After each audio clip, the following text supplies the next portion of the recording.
The following message is transmitted at the request of the Governor's Office of Emergency Services.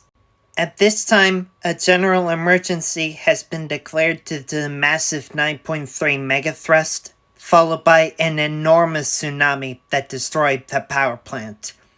Due to this, all residents within a 150-mile radius of the plant, if any are still alive, are required to seek a fallout shelter for the foreseeable future. Fallout is a byproduct of nuclear explosions, and it could take a minute for fallout to spread.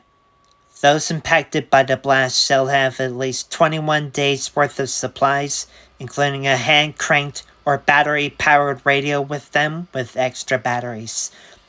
The USGS is also regarding volcanic activity inside the Long Valley and Crater Lake calderas.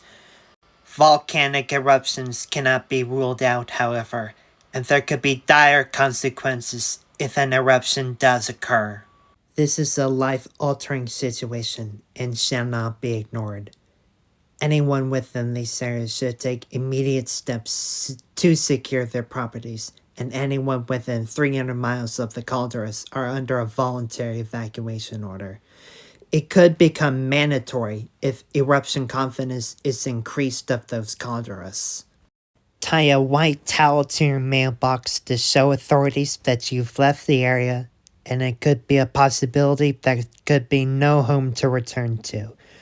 Homes in these areas are currently being ragtagged to this situation, and there could be already thousands, if not tens of thousands, dead, injured, homeless, or displaced due to the magnitude of this disaster.